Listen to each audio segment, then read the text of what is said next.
स्मृतिपुराणानाम् आलयं करुणालयं नमामि भगवत्पादं शङ्करं लोकशङ्करं शङ्करं शङ्कराचार्यं केशवं बादरायणं सूत्रभाष्यकृतौ वन्दे भगवन्तौ पुनः पुनः सदाशिवसमारम्भां शङ्कराचार्यमध्यमाम् अस्मदाचार्यपर्यन्तां वन्दे गुरुपरम्पराम् ईश्वरो गुरुरात्मेति मूर्तिभेदविभागिने व्योमवद्व्याप्तदेहाय दक्षिणामूर्तये नमः गुकारो अन्धकारो वैरुकारस्तन्निवर्तकः अन्धकारनिरोधित्वात् गुरुरित्यभिधीयते।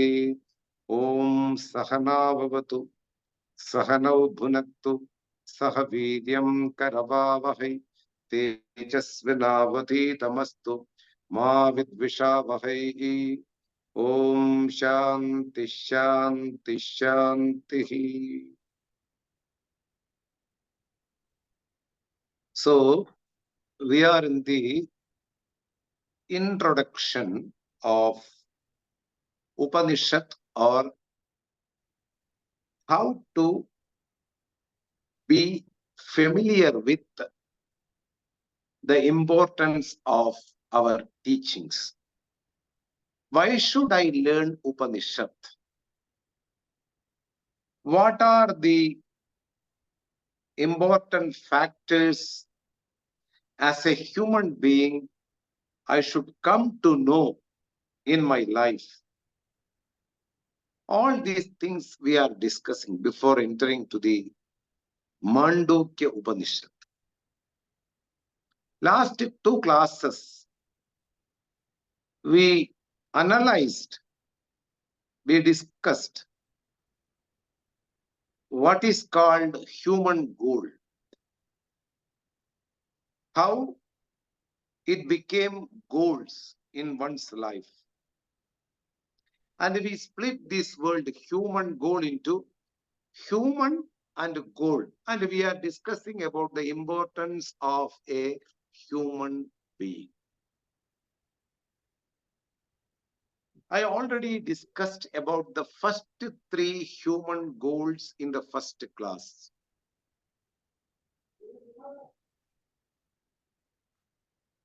An instinct as a human being to find out happiness in the external thing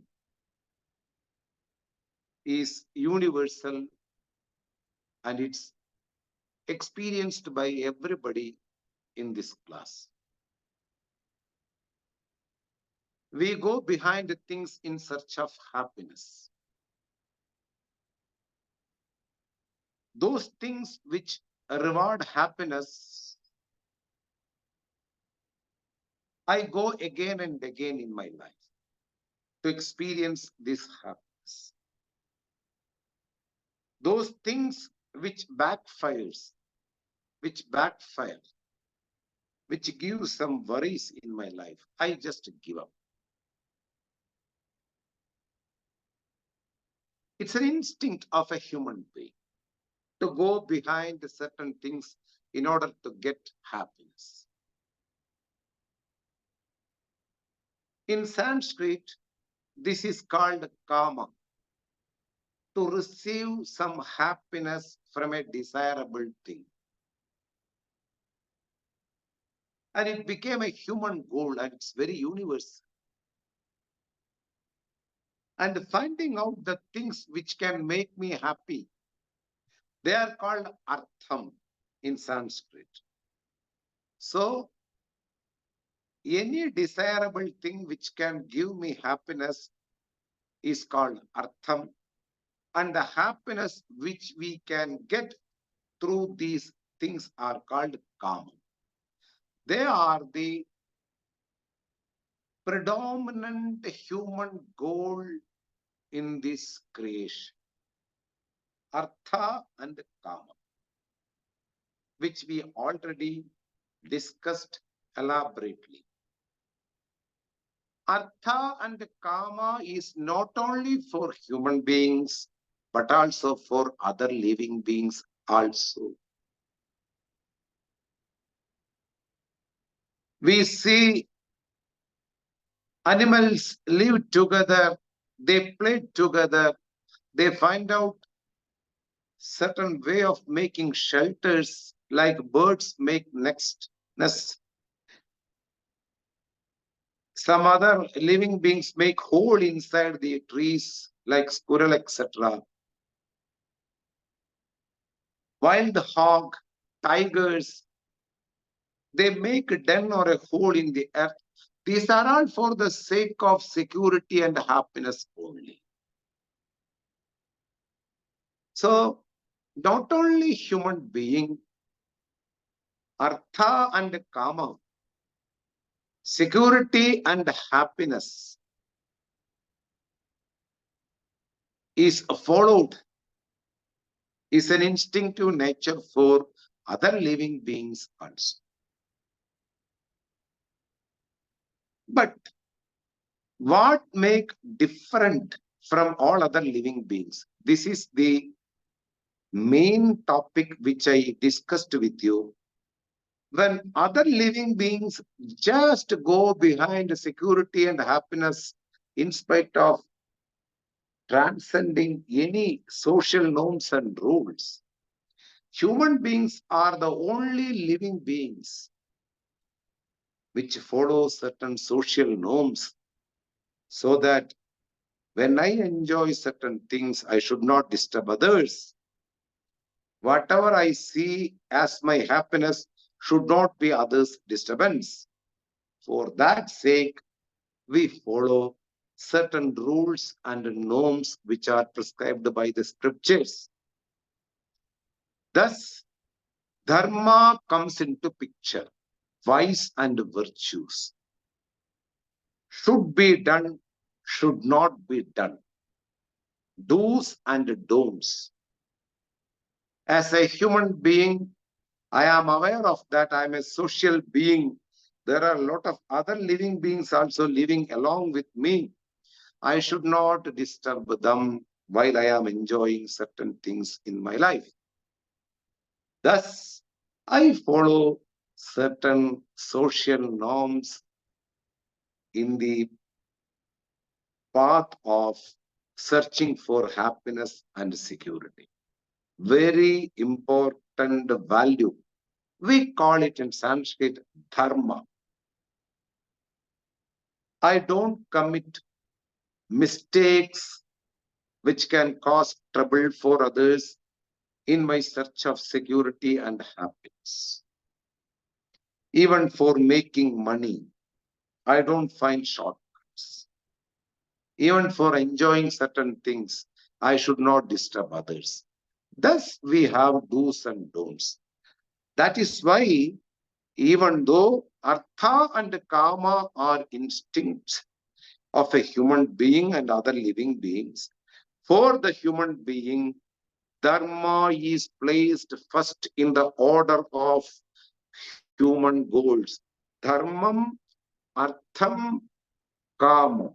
Even though artham and kamam are instincts, before pursuing the artha or kama pursuits, one should be aware of dharma, which is a topic one needs to study under a traditional teacher. Very important. In our Puranas, that means a script, apart from the Vedas, there are some traditional scriptures. On that scriptures, through story itself, we find out dharma. All these human goals are pursued by the normal living beings, so-called human beings. As a human being, I have to follow dharma. Through dharma, I have to achieve the desirable thing.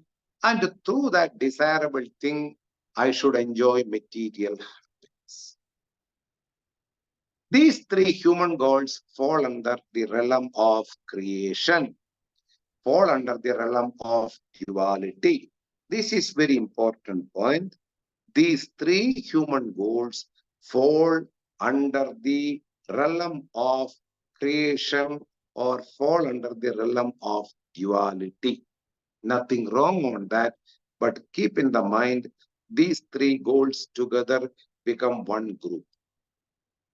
Apart from that, there is another human goal which we are going to be discussed in the last portion of this introduction chapters.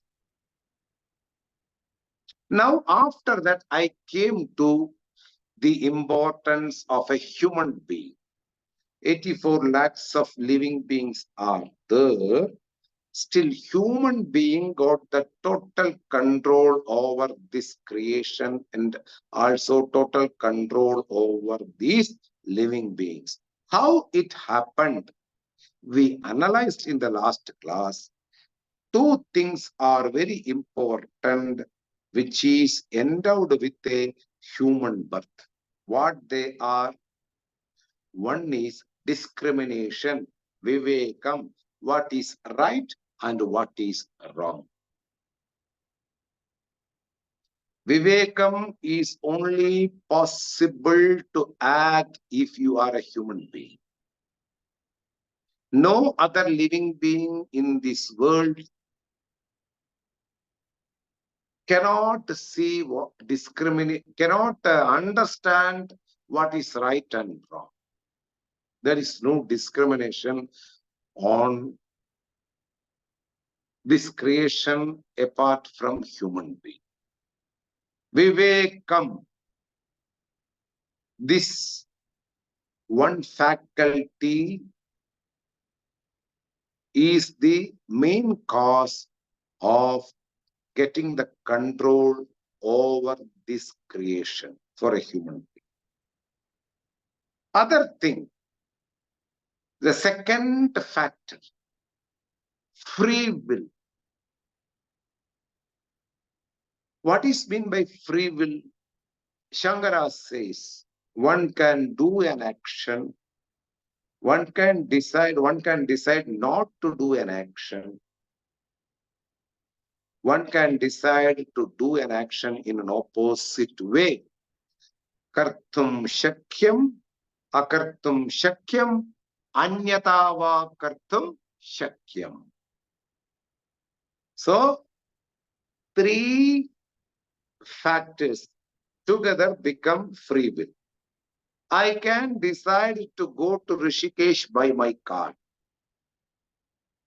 I can decide to go Rishikesh by walk. I can decide to go to Himalayas by flight. I can decide not to go to Himalayas. I can decide to go to Rameshwar instead of going to Himalayas in the opposite way. It's a free will. There is a choice in our decision. But for an elephant, for a buffalo, for a dog, if they choose to go to Himalayas, they just walk. They just run according to their speed.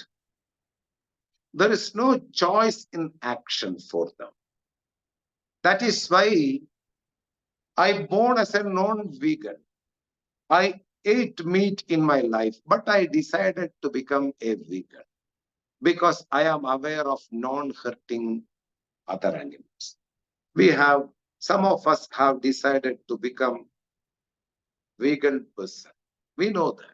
This is the choice of free will. You know, you born as a different person, you changed your personality by the awareness of what is right and wrong, and you decided to be like that. It's very important, these two factors to be understood properly. As a human being, I became completely the ruler of this creation. Fine.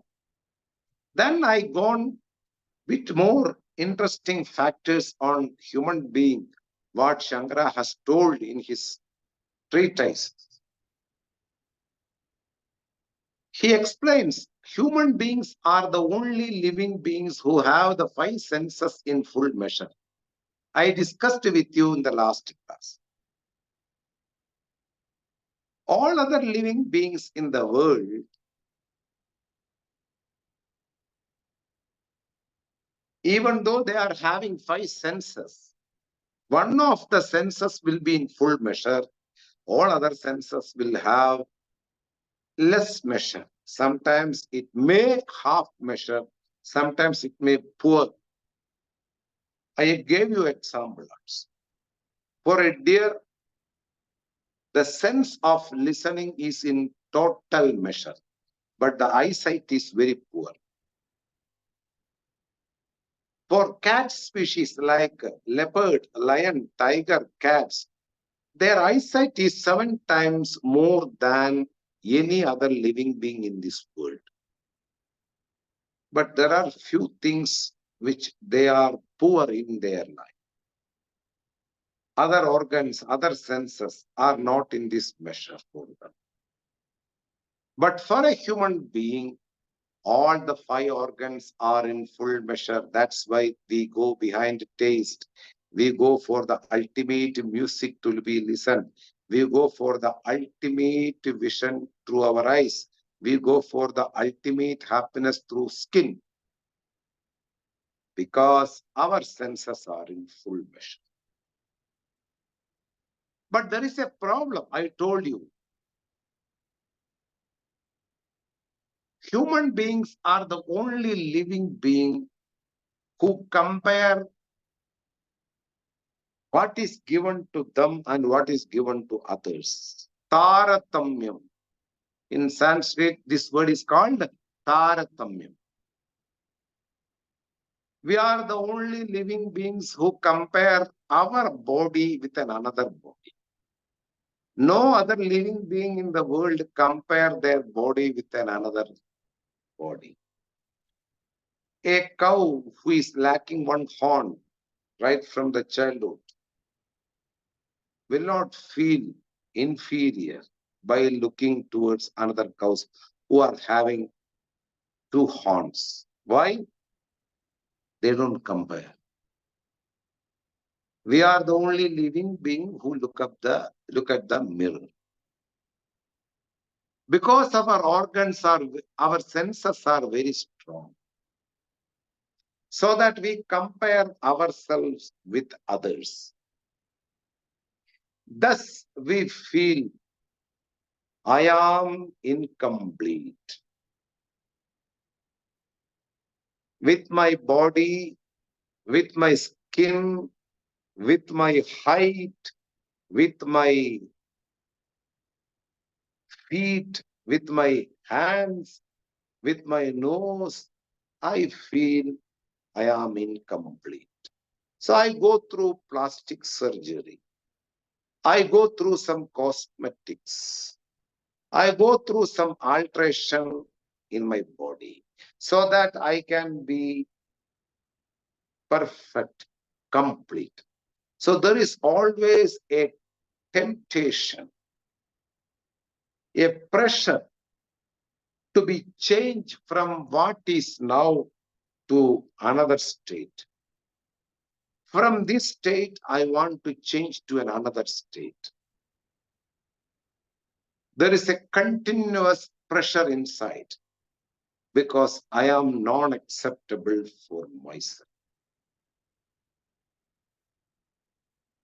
Thus, if a person is in a continuous pursuit of changing, then creation is having some mistake. We have to assume that. Why? If the creation is incorrect or incomplete, then only there is an alteration should be done in our life. So, from the facts that I am always trying to alter myself regarding with my body, regarding with my situations, regarding with my jobs, regarding with a lot of things, surroundings. My situations make me to change in my life. There is a continuous pressure to change. What I am now, from that I want to be like that. Pujya Swamiji says this is called samsara. Continuous seeking of changing, because self non-acceptance is the root cause for the change. Thus, I want to change myself always in my life. I am not satisfied with what I am right now. I want to alter myself. I want to change myself. There is always a continuous effort on change, for a change. If so, we have to conclude creation has creation has mistakes. Creation is incomplete, imperfect, because the creator being incomplete, so that there is an issue with the creation also. If it is so, if I am putting effort continuously for my change or for my alteration, I have to conclude that Srishti means creation is not rewarding always a peaceful life, because I should always change myself in order to get peace and happiness. Because what is I am in the creation, it is not giving me happiness. So in order to get more happiness, I have to change myself. Sometimes I have to put some color in my hair so that I can be happy with my partner. I have to do some plastic surgery so that my appearance will be more perfect than what I am. Thus, we have to conclude the Srishti is incomplete, or the creator may be imperfect. But we have a means of knowledge in order to understand the entire creation and about the entire rules of the creation, and also about myself. Means of knowledge is available about the creation, about the creator, and also about myself. From that, if I can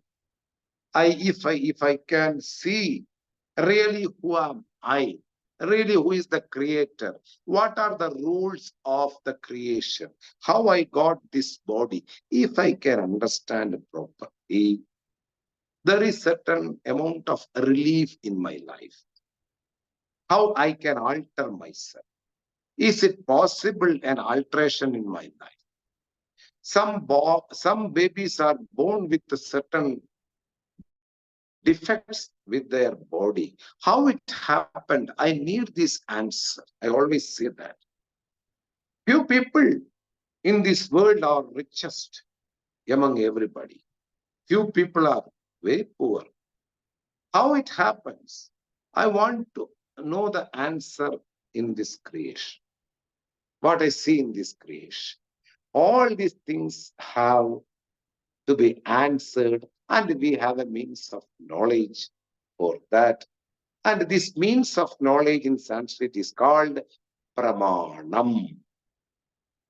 Any means of knowledge should be unique.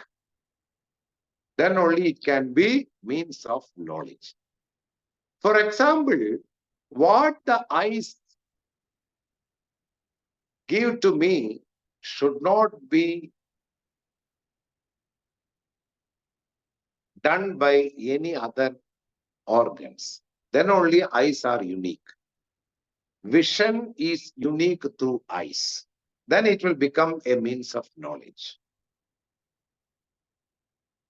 Ears can listen the voice. No other organs can do that job.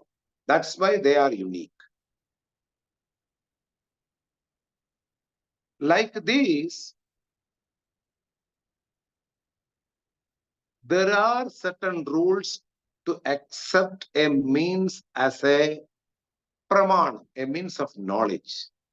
If they are not unique, we don't consider them as a means of knowledge. That is why I told you there is pramanam, and they are in the form of scriptures, traditional scriptures called Vedas. Because the knowledge revealed through Vedas are unique. You never get from anywhere. There is a tradition for that. If the Vedas are false and fake, even after 10,000 years, it will not survive. You cannot make fool others for a length of time. Because Vedas are revealing the facts and truth, it survived more than 20,000 years.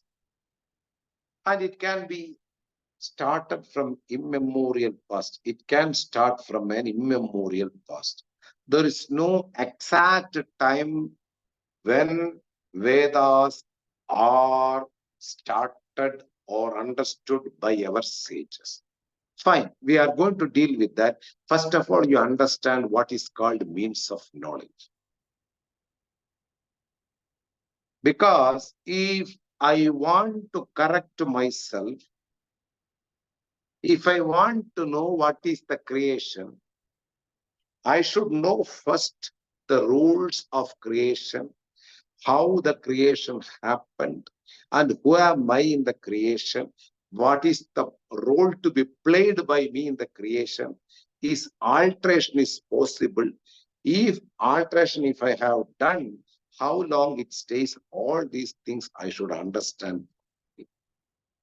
Because alteration about myself is also have a beginning. Whatever in this world has a beginning will come to an end. Adi Andam. Wherever there is a beginning, there is an end. Even the human birth has started at a date of birth. There is an end for. So we see in the birth a lot of issues happening for a human being. All these things are to be answered properly. Then only my mind will be completely relaxed to listen something valuable and something which is very relevant. If I am not in a tranquil position, if I don't attain complete tranquility in my life, it's not possible to listen to anybody. This literature, self-knowledge, is something we need a person who is completely rest. Suppose if we have other commitments, it's very difficult to sit for 1 hour. Why? It's not having any charming like stories or dramas, or there's no music. It's talking about something real. So very less people will be there to listen. This is something important because world is behind something which are charming. They need some music. They need some dance. They need some wine and party. When it comes to the self-knowledge, no such attractive factors to make the person to sit and listen. No problem. We need only qualified people who can listen completely about the real fact of a human being. This is not meant for everybody. This is meant for few blessed living beings. So we don't bother about the members who are attending the classes. Not a problem. Even one or two people are there, the class will continue. So entire world will be like this only. Something which is valuable, there will be no so many people to listen, or so many people will gather around that valuable thing.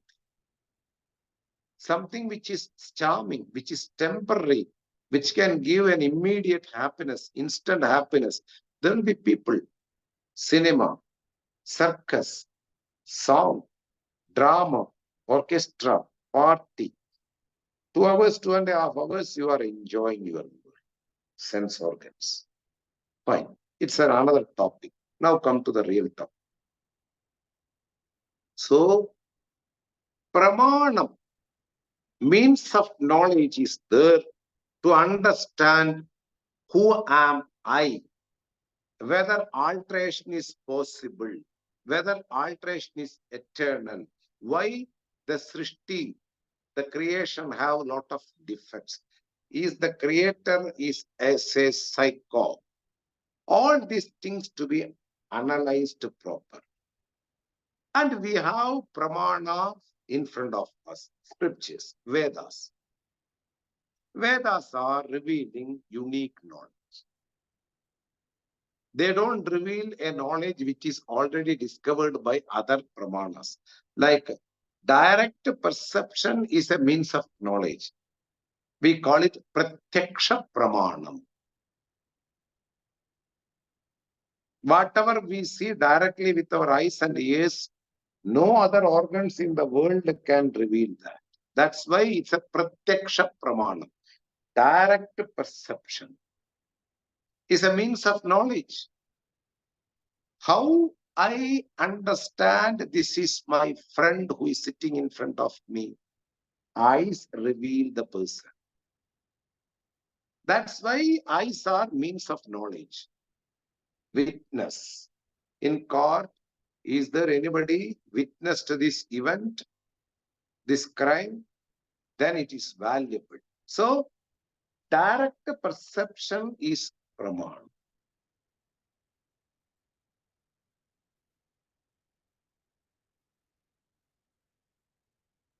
It should not be revealed by any other senses. That's why it became unique. Direct perception, then it comes to the inference. This is also pramanam. I want to say the things repeatedly. Why? It should go inside the mind of the listener, because we are only gathering once in a week. And these factors are very important. Direct perception, inference is the second pramanam. Anumanam. You infer certain things. Thus, you come to know certain things have happened in this. Stock example.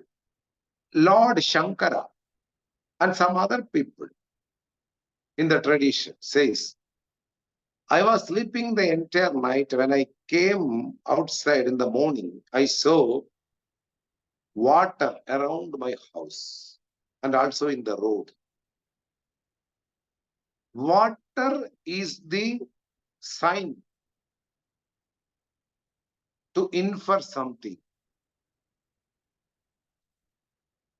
There happened rain yesterday. It rained yesterday. That's why everywhere water is there. I didn't know anything. I have not witnessed. I don't witness the rain, but I infer from that. From the water, we infer the rain happened. There was a rainfall yesterday. This is how we also put some other things. When we go to somebody's office, whether the person is available or not, we infer by looking his car's presence or his footwear's presence. Yes, the person is there inside. Whether it is a doctor, lawyer, or anybody. In order to know his presence, we just see the signs which are valuable to infer his presence. Thus, inference is possible. Inference is also a means of knowledge to live in this world. But for inference, you should collect data by direct perception. Without a direct perception, there is no inference at all. Inference can only possible after collecting the data by direct perception. Without seeing the water around the house, there is no inference of rain. So direct perception, after that inference, after that upama.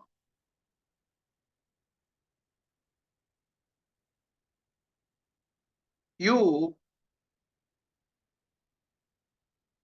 make somebody understand. Upama. Analogy, through an analogy.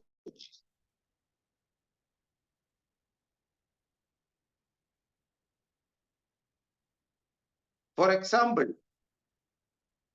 there is a cow in blue in color in North India, Nilgai.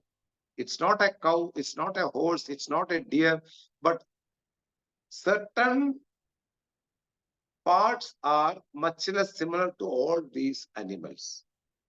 It's called Nilgai, a blue color animal. It has a tail like a horse. It has a shape like a cow. There are some other factors much less similar to deer, like its ears, etc.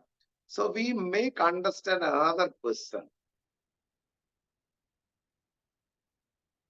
He don't know what is Nilgai, an animal, but you make understand this person by giving the external factors, giving an analogy. This Nilgai is like a cow, but the tail will be like a horse, but the ears like will be a deer. He all put together the data and he assumed the thing. Anumanam. It's very important. Through an analogy, you understand the person. This is also a means of knowledge. Inference, analogy.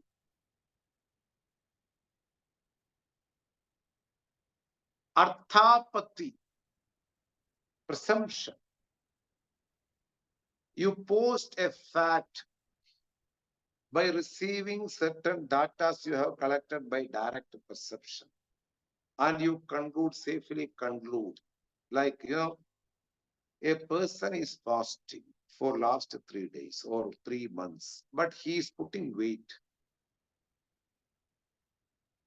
And he says, I am fasting for an entire day, but he's putting weight. Then we post a fact that even though in the daytime he is not taking any food, in the night time he will be taking some food. We post a fact. From the appearance of the person, thus we assume certain things like this. In our daily life, somebody borrowed money from me. After 2 years, still he's not returning back. When I asked him, he told, I don't have money for right now. I am in trouble after Corona, the pandemic, everything. I am flopped now. Please, I will give you money. Give me some time. But next week I saw he's in a new registered car. A person who begged me, please, you give me time, I will give you money and etc. etc. After a week, he took a new car. Now I have a direct perception data that he took a new car. Without money, nobody will give a new car. We know that. But he told me, I don't have money. So we post a fact from the external data. A person who can buy a new car will have some money in their hand, even though he told me he don't have money. We apply all these rules in our daily life. Perception, arthapati, very important. Pre-assumption. So, pratyaksham, anumanam, upamanam, arthapatihi. All are means of knowledge. Pratyaksham, direct perception, inference, analogy, presumption. And also, anupalabdhi is also pramani. Anupalabdhi means you don't see something.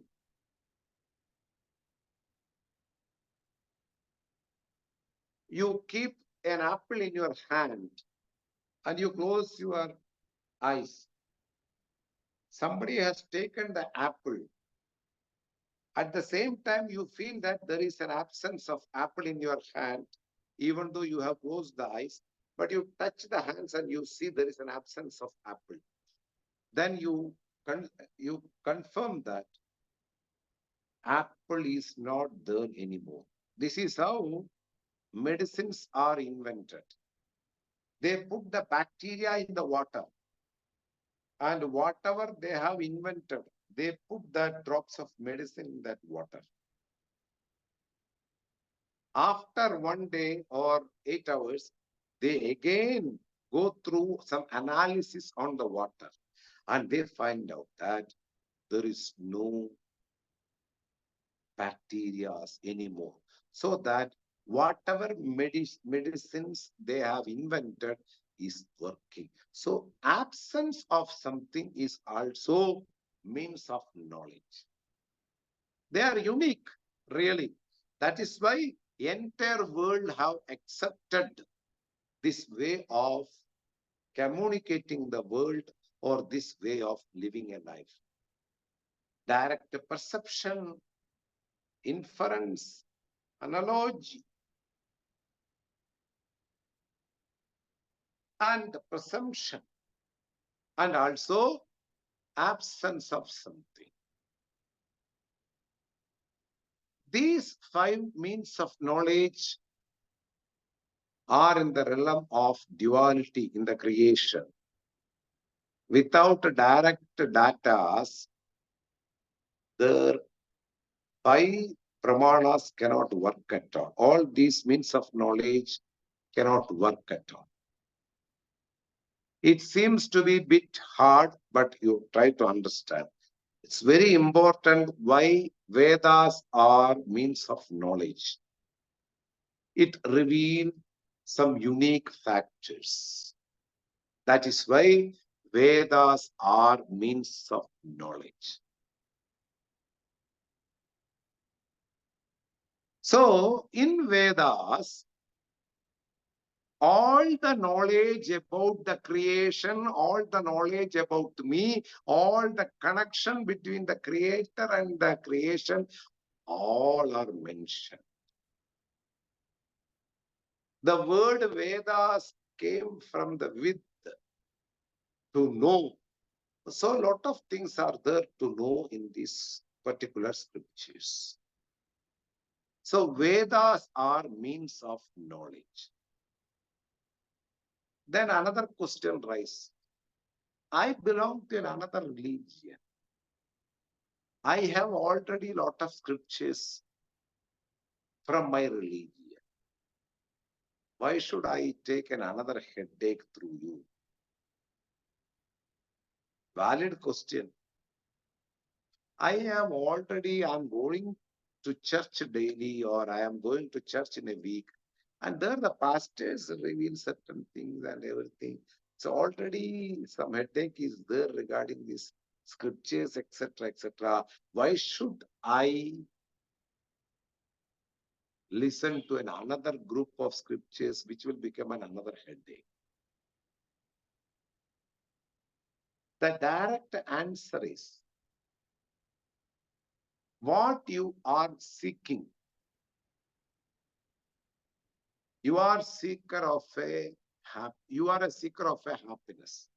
Happiness is my main concern. I am a seeker who want peace in my life. I want to be eternal in my life. I don't want to die. I want to be a non-changing personality so that I will not become aged. I will not have toothache. I will not have some cramps in my body. I will not have a ligament issue. I don't have any, I will not have any other issues in my legs or fingers. I want to be stable, non-changing.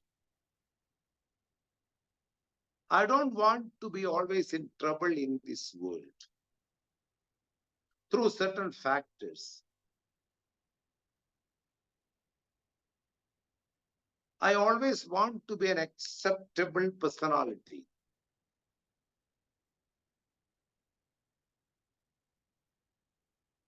I am seeking for all these things. That's why I buy a lot of cosmetics in my life, lot of hair dyeing things. Why? I want to be temporary in this world. My hair should stay in black color or my natural color.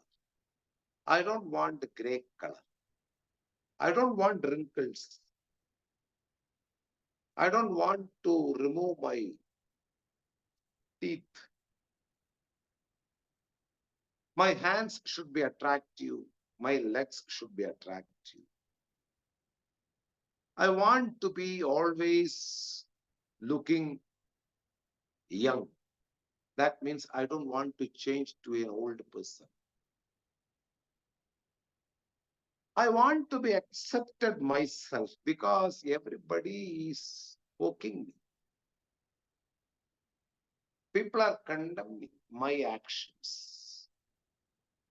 Through that, I feel very inferior. Even my parents, even my uncle, all my people around me are condemning. They want me to put down. Through that, I am already an insecure personality. I feel very inferior when I think about myself. Vedas talks about the solution of all these problems. Not like any other scriptures like Bible or Quran, etc. You will reach heaven. No other religion talks about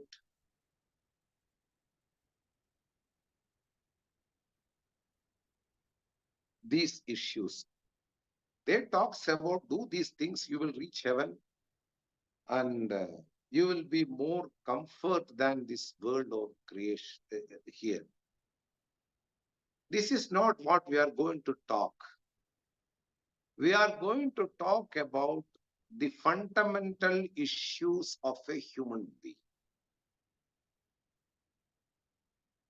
Then another question comes. Is there any solution for anti-aging, like anti-aging? Is there any solution to be eternal in this world? Is there any solution for completely peace, totally tranquil, calm and peace? Is there any solution in Vedas? Vedas don't give any solution.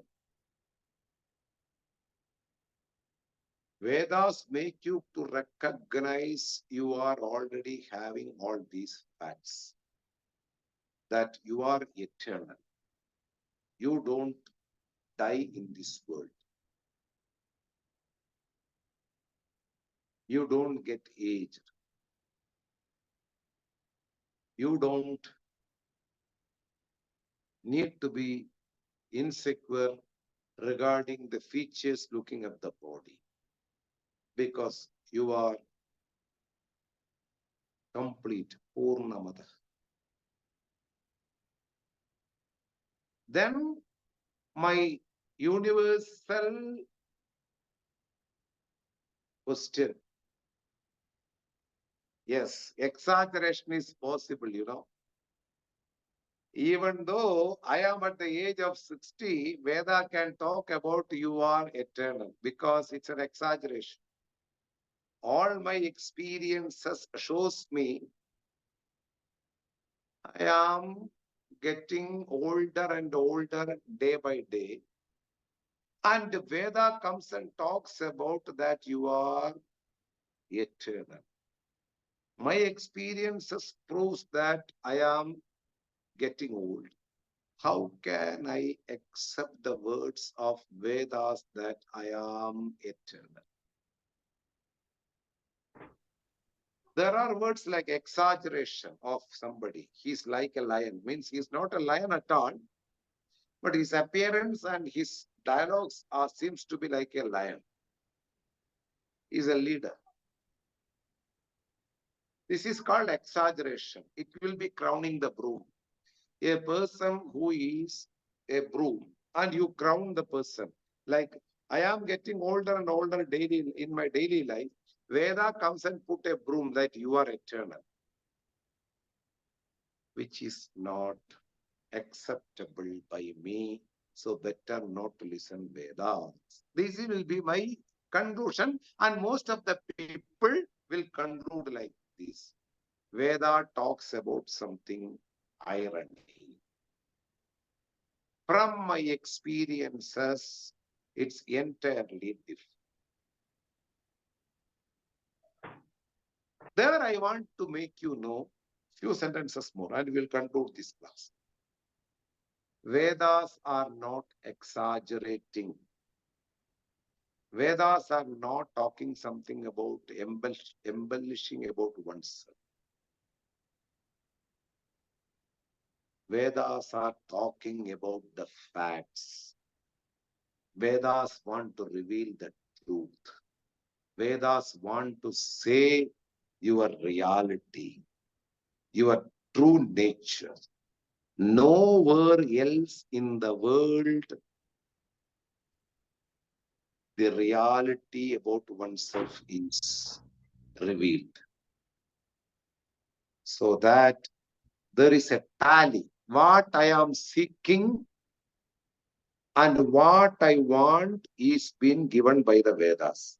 I want to be eternal, and the Vedas says you are eternal already. Only the point waits now. How I am eternal? These questions will be answered. First of all, there should be an intellectual honesty.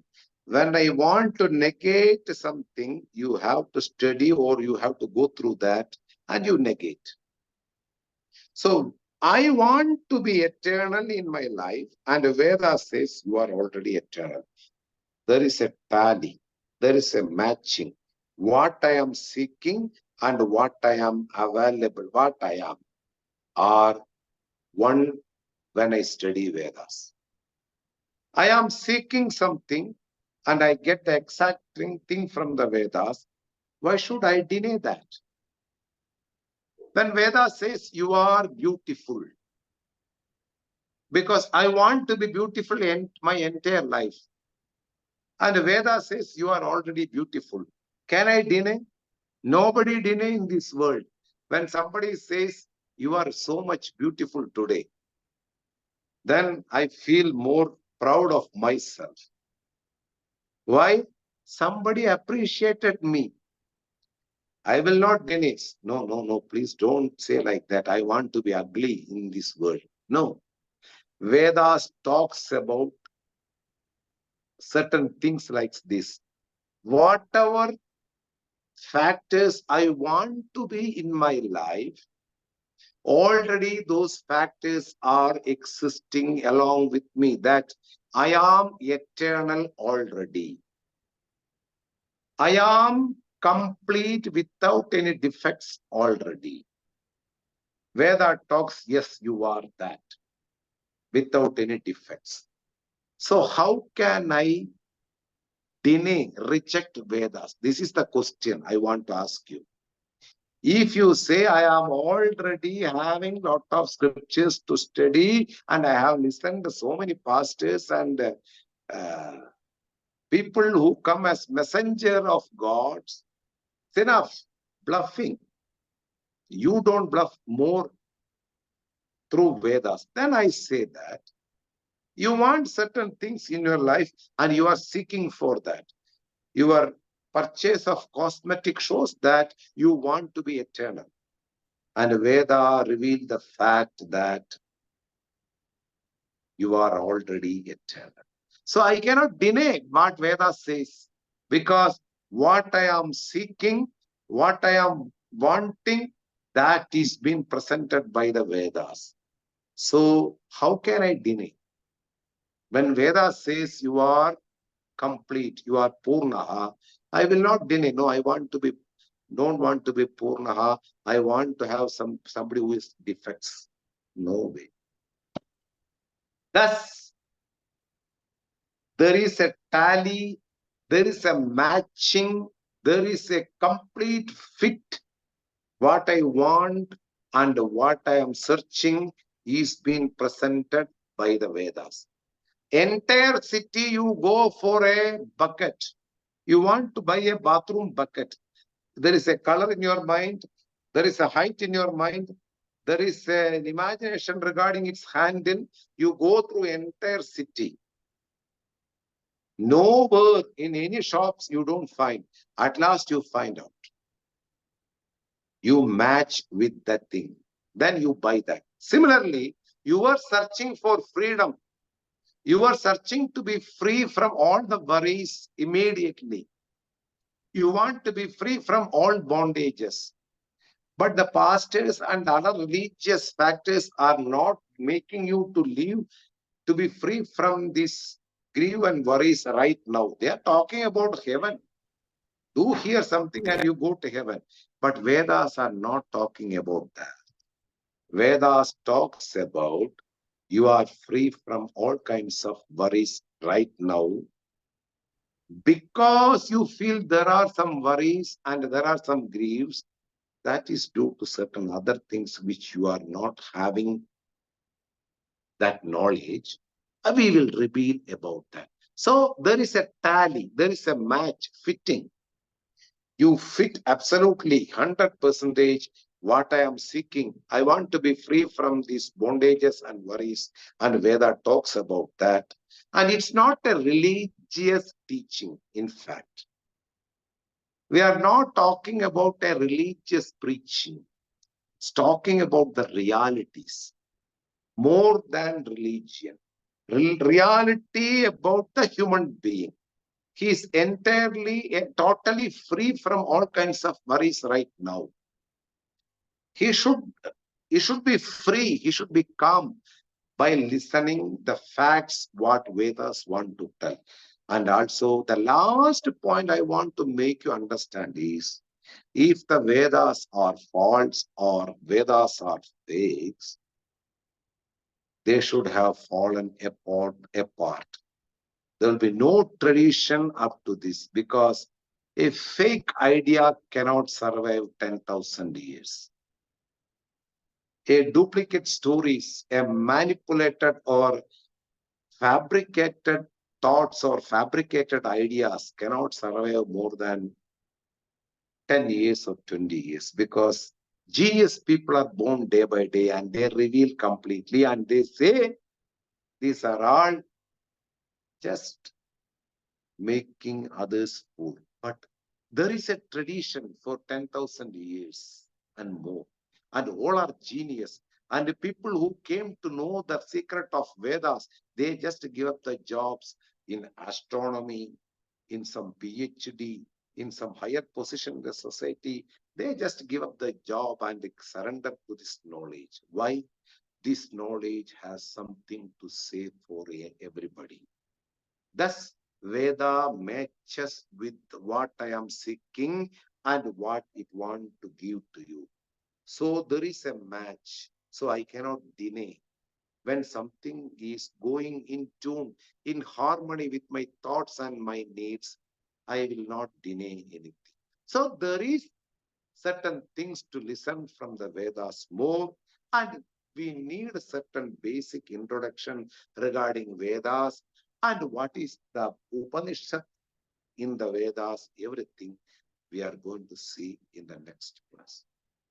Om Sukti Prajabhya Paripalayantam Nyayena Margena Mahim Mahishaha Gobrahmanebhya Shubhamastu Nityam Loka Samasta Sukhino Bhavantu Kali Varshadu Parjanyah Prithvi Sasya Shalini Deshoyam Kshoparahitaha Brahmana Santu Nirbhayaha Sarve Bhavantu Sukhinah Sarve Santu Niramayaha Sarve Bhadrani Pashyantu Ma Kaschid Dukkhapat Bhavet Asato Ma Satgamaya Tamaso Ma Jyotirgamaya Mrityorma Amritam Gamaya Om Purnamata Purnamitam Purnat Purnamudachyate Purnasya Purnamataya Purnameva Vashishyate Om Shanti Shanti Shanti Harihi Om Shri Gurubhyo Namaha Harihi Om